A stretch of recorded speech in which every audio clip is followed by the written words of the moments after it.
S, வீடு, schools, hotels, store room இங்கெல்லாம் partition wall கட்டணும்னாலும் இப்போ பில்டிங் ஓனர்ஸோட first choice Renocon Rapid Wall Panels. ஆஹா, no compromise. உங்க சைடுலயும் எங்க சைடுலயும். It's a GT promise. GT Holidays, South India's #1 travel brand. எப்படி இருந்தது எல்ஐகே படம்? அண்ணா படம் பார்த்தீங்கன்னா பயங்கரமாக இருந்ததுண்ணே. கிரிக்கெட்டின் தந்தை சச்சின் எப்படியோ மியூசிக்கின் தந்தை அனிருத்துண்ணே. என்ன மியூசிக்ண்ணே படத்தில். படம் ஃபுல்லாக அப்படியே லவ் ஃபீலிங்கில் இறக்கிட்டாருண்ணே. உனக்கென யார் இல்லையே எனக்கென்ன அந்த மியூசிக்லாம் அப்படியே மனசை உருக்கிடுச்சுண்ணே. அப்படியே அப்பட்ட மியூசிக்கை போட்டுக்கிறாரு அனிருத்தண்ணே. அப்பா பிரதீப் ரங்கநாதன், நான் ஃபஸ்ட்டு ரஜினி ரசிகராக இருந்தேன், விஜய், அஜித் இவங்க 3 பேர் ரசிகராக இருந்தேன். இப்போ பிரதீப் ரங்கநாதன் அவருக்கு ரசிகராக ஆக போகிறேன். ஏன்னா அப்படியாப்பட்ட ஒரு நடிப்புனேன். இப்படி ஸ்டைலாக கண்ணாடியை தூக்கி போட்டு பிடிப்பார் பாருண்ணே. அப்படியாப்பட்ட ஒரு நடிப்பாக இருந்ததுண்ணே பிரதீப் ரங்கநாதன். பயங்கரமாக இருந்துச்சு. அவர் நடித்த 4 படத்தையும் ஒவ்வொரு டிஃப்ரெண்ட்டாக கதையை அப்படியே ஒரு அம்சமாக சொல்லிட்டு இருக்காருண்ணே. இந்த படத்தில் 2040 என்ன நடக்க போகுதுன்ற விஷயத்த அழகாக இங்கே சொல்லி. ஏன்னா இப்போ இருக்கிற டெக்னாலஜி மொபைல், ஏன்னா இப்போ குழந்தை கூட செல்ல குட்டி பம்மு குட்டின்னு சொன்னால் சாட மாட்டேதுங்க. ஃபோனில் வந்து ஒரு லேக்கங்க அப்படின்னு ஒரு ஃபோனில் வச்சா பாட்டாக தான் சாப்பிடுதுங்க அப்படின்னு இந்த படத்தில் சூப்பராக சொல்லியிருக்காங்க. மொபைல் தான் இந்த காலத்தில் எல்லாமேன்னு இந்த படத்தில் சூப்பராக சொல்லியிருக்காங்க. நல்ல ஒரு புது கான்செப்டாக இருக்குது. படம் ஸ்டார்டிங் நல்லா இருக்காதுன்னு நினச்சேன். படம் ஃபுல்லாக என்டர்டைன்மெண்ட் காமெடியாக என்ன யோகி பாபுண்ணே பண்ண காமெடி இருக்க. சிரிச்சு சிரிச்சு என் வயிறு வலிக்குதுண்ணே. அப்படியாப்பட்ட ஒரு காமெடிண்ணே யோகி பாபு. நல்லா இருக்குண்ணே படம். அதை தான் நான் முன்னாடியே சொன்னேன். கடவுள் அவர் தந்தையின் மியூசிக்கோட தந்தையின் கடவுள் அனிருத்தன். மியூசிக் அப்படியே போட்டு கிட்டார் வாசிக்கல போட்டு கிட்டாரை டொம்மு டொம்மு டொம்முன்னு போட்டு மிரட்டிட்டாருண்ணே அனிருத்தண்ணே. என்ன மியூசிக்ண்ணே. அப்படியே கடைசியில் அந்த ஒரு பாட்டு வந்து பண்ண நான் என்னடா படத்தில் குத்து சாங்கு இல்லையேன்னு நினச்சேன். கிளைமேக்ஸை வச்சாரு பாருங்க ஒரு குத்து சாங்கு, மிரட்டிட்டாருங்க. மோளத்தெல்லாம் போட்டு டும்மு டும்மு டும்முன்னு குத்தி மோளத்தையே கீச்சாரு. அப்படியாப்பட்ட ஒரு மியூசிக்காக போட்டாருண்ணே அனிருத்தன். அப்படி இருந்தது நான் படம் பெஜாருண்ணே. ஆனஸ்ட்டாக சொல்லணும்னா படம் எனக்கு பிடிக்கல ப்ரோ. பிகாஸ் என்னென்னா ரீசன் என்னென்னா அப்படின்னா இளைஞர்களை கவர் பண்ணுற மாதிரி தான் எடுத்திருக்காங்க. படத்தோட கான்செப்ட் நல்ல கான்செப்ட் தான், அதில் வந்து மாற்று கருத்தே கிடையாது. விக்னேஷ்வரனை பாராட்டணும். ஏன்னா படத்தோட கரு நல்ல கரு தான். ஆப்பால் எதுவுமே பெருசாக சாதிக்க முடியாது. ஆப் உதவுற வரைக்கும் ஓகே, அது வாழ்றதுங்கிறது சரியாக இருக்காது. அந்த சின்ன ஒரு பார்க் நல்லா இருந்தால் எல்லா ஏரியாவும் நல்லா இருக்குங்கிறது வரைக்கும் ஓகே. பிகாஸ் என்னென்னா கதையோட கரு ஒரு ஹியூமன் எமோஷனை வந்து கனெக்ட் பண்ணுறது தான். ஹியூமன் எமோஷனுக்கு கொடுக்குற முக்கியத்துவத்தை வேறு எதுவுமே பண்ண முடியாது அப்படிங்கிறது தான். ஆனால் சொல்ல வந்த திரைக்கதையில் நிறைய லேக் இருக்குது. ஒரு சினிமா ரசிகராக பார்க்கும் பொழுது நிறைய லேக் தெரியுது. அனிருத்தோட ஒரு பெரிய ப்ளஸ் படத்தில், எஸ்.ஜே. சூர்யா ஒரு பெரிய ப்ளஸ். இது 2 பற்றியும் ரொம்ப பரிசாக பாராட்டலாம். யோகி பாபா சரியாக யூஸ் பண்ணலை. பிரதீப்பே கூட பெரிய எக்ஸ்பிரஷன்லாம் கொடுக்கல, ஒரே எக்ஸ்பிரஷன் தான் ஃபேஸில் தெரியுது. ஹானஸ்ட்டாக சொல்கிறேன், நான் ஹானஸ்ட் ரிவ்யூ சொல்கிறேன். பெரிய எக்ஸ்பிரஷன்லாம் இல்லை. படத்தை வந்து ஒரு தடவை பார்க்கலாம். படம் ரிலீஸ் ஆயிருக்குங்கிறதுனால ஒரு தடவை பார்க்கலாம். இல்லை ஃபைட் வந்து அந்த கடைசி கிளைமேக்ஸ் ரொம்ப நல்லா இருக்கு. இன்டர்வல் பிளாக்கும் கிளைமேக்ஸும் படத்தில் வந்து ரொம்ப நல்லா இருக்கு.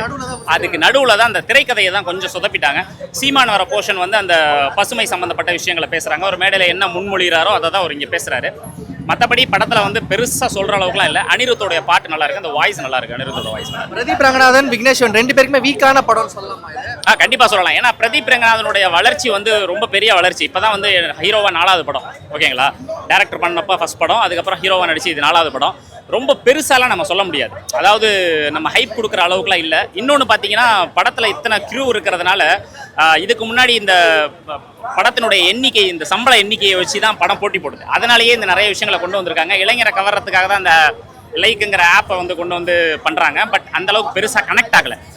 படம் வந்து ஏதாச்சும் ஒரு இடத்துல கனெக்ட் ஆகணும். எமோஷ்னலாக கூட சில இடத்துல கனெக்ட் ஆகலை. பட் ஒரு விஷயம் என்ன சொல்லணும் அப்படின்னு பார்த்தா அனிருத்தோடைய மியூசிக் நல்லா இருக்குது.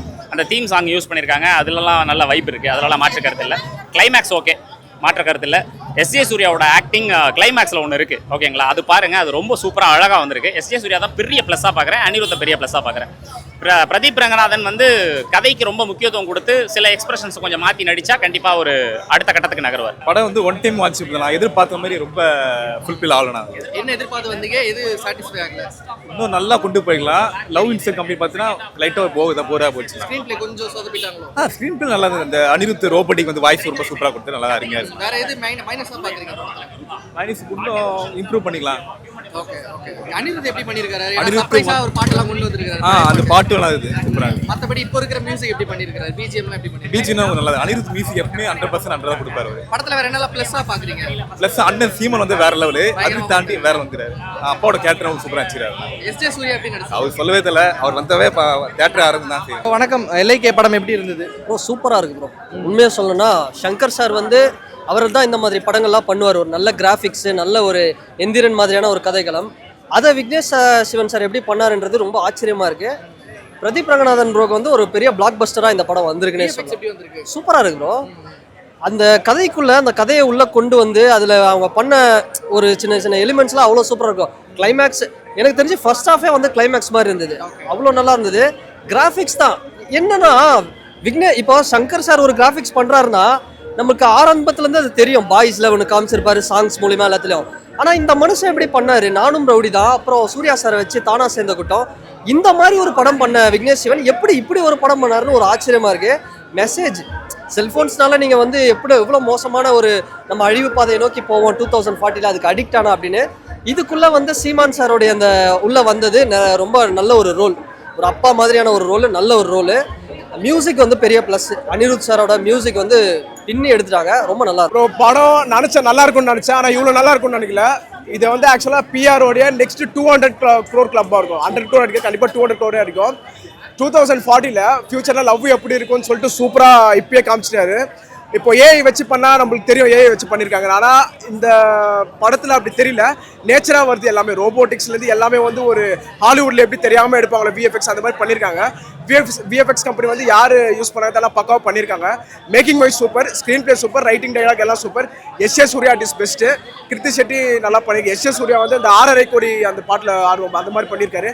மயில இருக்க பாட்டுக்கு ஸ்டெப்பு போட்டிருக்காரு. நீங்கள் போய் பாருங்கள், படம் சூப்பராக இருக்குது. சூப்பராக இருந்துச்சு ப்ரோ. கண்டிப்பாக நல்ல படம். பெரிய கம்பேக் வந்து விக்கி கொடுத்துருக்காரு. நம்ம வெயிட் பண்ணதுக்கு தரமான ஒருத்தான படத்தை கொடுத்துருக்காரு ப்ரோ விக்கி. ஐபி ஏன் இல்லைன்னா போஸ்ட்போன் பண்ணிட்டே இருந்தாங்க, அதனால ஐபி இல்லாமல் இருந்துச்சு. படத்தை எதுவும் மிஸ்டேக்காக இருக்குமோ, ஒரு ஃபால்ட்டாக இருக்குமோ, அந்த மாதிரி படத்தை நம்பிக்கை மாதிரியே வச்சிருந்தாங்க. ஆனால் படம் வந்தோன்னா தெரியுது படம் மிகப்பெரிய ஒரு பிளாக் பஸ்டர் தான் ப்ரோ. சூப்பராக இருந்துச்சு. அவங்க 2 பேருமே தனித்தனியாக பர்ஃபார்மன்ஸை பின்னிட்டாங்க. சீமானுக்கு வந்து சீனாக இருக்கும் அப்படின்னு நினச்சா, ஆனால் சீமான் வந்து லாஸ்ட் வரைக்கும் படம் லாஸ்ட் வரைக்கும் வந்தார், சூப்பராக பண்ணது. எஸ்ஜே சூர்யா மனுஷன் எப்போதுமே நடிப்பு அரக்கன், பிச்சிட்டாப்ல நடிப்பில். டயலாக் டெலிவரி தான் எனக்கு அவ்வளோ ரொம்ப பிடிச்சது. அதை சூப்பராக இந்த படத்துக்கு சூப்பராக பண்ணியிருந்தாங்க ப்ரோ. கண்டிப்பாக ஃபேமிலியோட வந்து பார்க்கலாம். ரொம்பவே சூப்பராக இருக்குது ப்ரோ. அதாவது எனக்கு சயின்ஸ் ஃபிக்ஷன் மூவி அந்த மாதிரிலாம் பிடிக்கும். ஸோ வந்து எல்லா இதுலேயும் அதான் சொல்கிறேன், சயின்ஸ் இந்த மாதிரி மூவி வந்து ரொம்பவே ஒரு ஜென்ரலான ஒரு கண்டென்ட்டாக இந்த மாதிரி சயின்ஸ் ஃபிக்ஷன் அதுவும் ஃபியூச்சரில் வச்சு தமிழில் இந்த மாதிரினா படம் வந்து யூஸ்வலாக நிறைய வராது.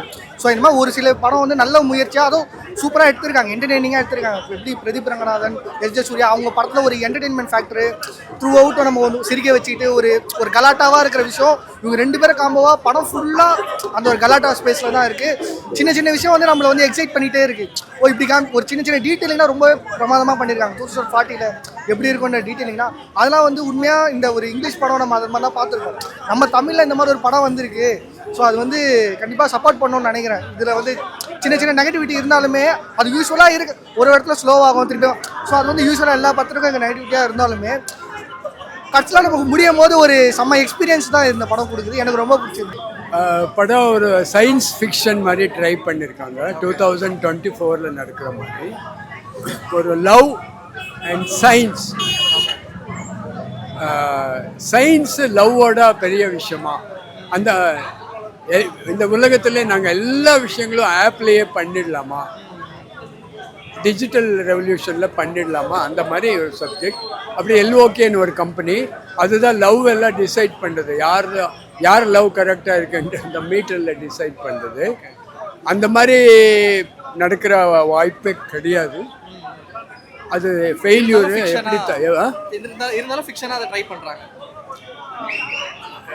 இல்லை இப்போ நமக்கு நீங்கள் நிறைய ஆர்டிக்கல் படிப்பீங்களே, love and science, philosophy and science. Philosophy வேறு, சயின்ஸ் வேறு. ஃபிலாசபி புரிஞ்சிக்க முடியாத சயின்ஸ். ஸோ இப்போ நிறைய பாய் அண்ட் கேர்ள் லவ் பண்ணுறாங்கன்னு வச்சுக்கோங்களேன், எதுக்காக லவ் பண்ணுறாங்கன்ட்டு நாங்கள் எக்ஸ்பிளைன் பண்ணவே முடியும்.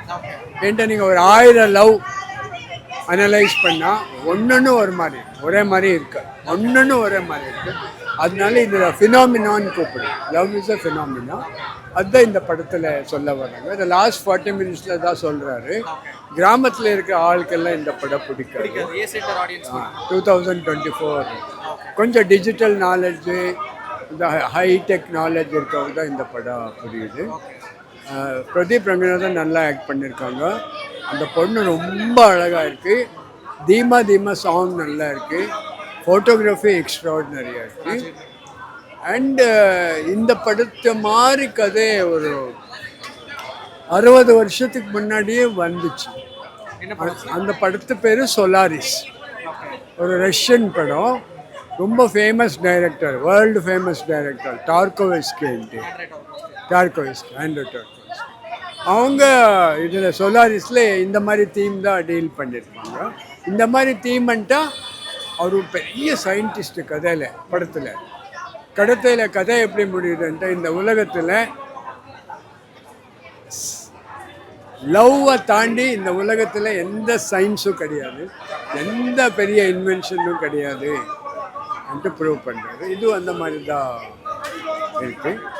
சீமான் நடிச்சிருக்காரு ஒரு டிக்னிஃபைட் கேரக்டர்.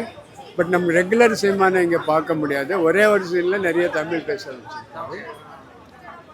ரெகுலராக எஸ்ஜே சூர்யா அவங்க பண்ணுற கார்த்திக் தான் கேரக்டர் தான் பண்ணியிருக்காங்க. தெலுங்கு படம் கான்செப்ட் வைஸ் நல்லா இருந்துச்சு. ஆனால் டைரக்ஷன் வைஸ் வந்து ஒர்க் அவுட் ஆகலை. ஸோ வேற என்னென்னலாம் ஃப்ளா இருந்தது படத்தில்? எனக்கு சத்தியமா ஓகே, கான்செப்ட் வந்து நல்லா இருந்துச்சு. லைக் இந்த ஃபோன்ஸ் எல்லாம் யூஸ் பண்ணால் அதோட இம்பேக்ட் எப்படி இருக்கும் அப்படிங்கிறத ஃபியூச்சரிஸ்டிக்காக கொஞ்சம் நல்லா எடுத்திருக்காங்க. ஸோ அதை வந்து நான் வந்து குத்தமே சொல்ல மாட்டேன், பர்ஃபெக்ட்டு. அதை வந்து கொஞ்சம் வேறு மாதிரி எப்படியாவது டெவலப் பண்ணி எடுத்திருந்தா இன்னும் நல்லா இருந்திருக்கும். நான் ஒரு சில இடத்துலலாம் வந்து நிறைய கிரிஞ்சு டைலாக்ஸ் தான். என்னால் வந்து பார்க்க கூட முடியல, எப்படா எழுந்து போவேன் அப்படின்ற மாதிரி ஆயிடுச்சு. ஸோ அந்த விதத்தில் கொஞ்சம் ஸ்க்ரீன் பிளேலாம் கொஞ்சம் சொதப்பிருச்சு. நிறையவே சொல்லிச்சு. ஸ்டோரியை தவிர வேறு எதுவுமே நல்லா இல்லை. ஒன் டைம் பார்க்கலாம். அதுவும் பேரண்ட்ஸ் வந்து ஆமாம், அட்லீஸ்ட் சீமான் அவருக்காக பார்க்கலாம். அதெல்லாம் வந்து நான் குத்த சொல்ல மாட்டேன், நல்லா இருந்துச்சு. அந்த சீன்ஸ் எல்லாம் வந்து நம்ம வந்து எதுவும் சொல்ல வேணாம், நல்லா தான் இருந்துச்சு. ஆனால் விக்னேஷ் சிவனோட பெஸ்ட்டு கிடையாது. பிரதீப்க்கும் கிருத்தி ஷெட்டிக்கும் ஆனால் அவ்வளோ பேர் செட் ஆன மாதிரி இல்லை. ஆனால் ஸ்டோரி பிளாட் நல்லா இருந்துச்சு, புது பிளாட். பிரதீப்போட மற்ற படங்களை விட இது எப்படி இருந்தது? இது வீக்காக இருக்கா இல்லை அதை விட ஸ்ட்ராங்காக இருக்கா? பிரதீப் அவரோட கேரக்டர் ஸ்ட்ராங் பண்ணியிருக்காரு. நான் ஓகே தானே. பிரதீப்போட முந்தைய படங்களை விட எப்படி இருந்தது? ஸ்ட்ராங்காக இருக்கா வீக்காக இருக்கா? இல்லை, நான் வீக்காக தான். நான் 2 மணி நேரம் ரீல்ஸ் எடுத்த மாதிரி இருக்கு நான் படம். படம் நல்லா இருந்துச்சு ப்ரோ, சூப்பர் படம். இது நல்லா சூப்பராக இருக்குது. ஃபியூச்சருக்கு ஏற்ற மாதிரி எடுத்திருக்காங்க. ஃபியூச்சரில் லவ் பண்ணால் ஃபோனு அதெல்லாம் யூஸ் பண்ண முடியாது. இப்போ இருக்கிற சண்டை, ஃபோன்னால சண்டை வருதுல்ல, அதை வந்து எடுத்து காமிச்சிருக்காங்க. நல்லா இருக்கு படம். டியூட் டிராகனோட நல்லா இருக்கா? டியூட் டிராகனோட சூப்பராக தான். அதோட நல்லா தான். படத்தில் வேற என்ன நல்லா பாசிட்டிவாக? நேச்சுரல்ஸ் வந்து முன்னிலை பண்ணுறாங்க. நேச்சுரல்ஸ் எப்படி பண்ணணும் அப்படின்ட்டு. முக்கியமாக அந்த ஃபோன்னால என்னென்ன நடக்குது, லவ்வில் பிரச்சனை வருது, ஃபோன்னா லவ்னு வந்து காமிச்சாங்க. இல்லை, அது லவ் இல்லை, லவ் வந்து நார்மலாக எல்லா பர்சனுக்கு வரது அப்படின்னு காமிச்சாங்க. சூப்பராக பண்ணியிருக்காரு. ரோபோட் வாய்ஸ்லாம் நல்லா இருக்கு. ரோபோட் வாய்ஸ்ல அனிருத் வாய்ஸ் தான் பண்ணியிருக்காரு. சர்ப்ரைஸ் பார்ட் எப்படி இருந்தது? சர்ப்ரைஸ் பார்ட் பயங்கரம் ப்ரோ. தேட்டரில் வந்து ஃபுல்லாக அந்த சாங் வந்தாலே கத்த ஆரம்பிச்சிட்டாங்க. நல்லா சொல்கிறேன். அவர் தரமாக பண்ணியிருக்காரு. பக்காவாக எல்லாம் ஃபிலிம் நல்ல கேரக்டர், எல்லா கேரக்டருமே நல்லா பண்ணியிருக்காங்க.